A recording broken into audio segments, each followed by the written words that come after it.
Bienvenue au sein de l'exposition Paysages productifs de Nicolas Floch. Le premier volet, nommé Invisible, se déploie dans le hall d'accueil et au plateau 1. Ici, nous découvrons les fonds marins méditerranéens situés entre Marseille et La Ciotat. On va quitter le tumulte urbain du quartier de la Joliette pour arriver au sein d'un univers contemplatif dans lequel sérénité et silence vont prendre place. Mon coup de cœur en tant que visiteuse et médiatrice qui parcourt l'exposition au quotidien a été tout de suite la scénographie très immersive, sensible et évocatrice choisie par Nicolas Floch. Au plateau 1, le reflet au sol nous interpelle. Nous avons l'impression de marcher sur la surface de l'eau, sur en quelque sorte le miroir de l'eau.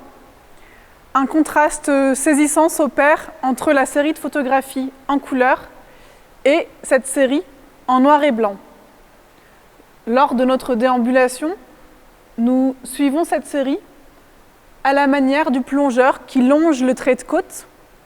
Nous pouvons imaginer la posture que prend Nicolas Floch lorsqu'il saisit l'instant, ainsi que les sons qu'il peut percevoir sous l'eau face à cette immensité.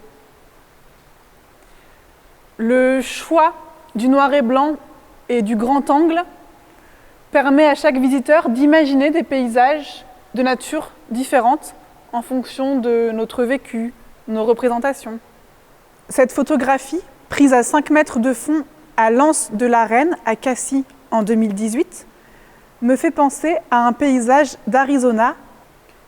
J'imagine les terres arides, la faible végétation qui parsème les rochers. La brume au loin m'évoque un tourbillon et la surface de l'eau, un ciel chargé d'eau avant un orage.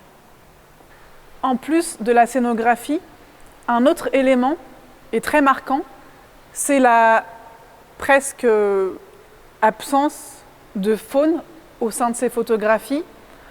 Elle est due au choix du grand angle.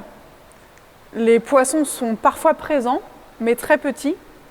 Nous ne sommes pas face à des photographies animalières. Ici, Nicolas Floch souhaite nous montrer la réalité, que les poissons ne sont pas présents partout sous la surface de l'eau.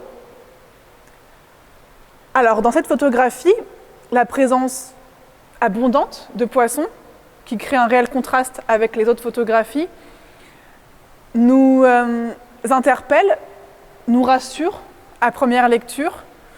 Puis, on va se rendre compte que cette photographie a été prise à Cortiou, au cœur du parc des Calanques, à l'endroit dans lequel les eaux usées de la ville de Marseille sont déversées. Cela peut questionner autour de notre environnement et les notions d'alimentation et de pollution.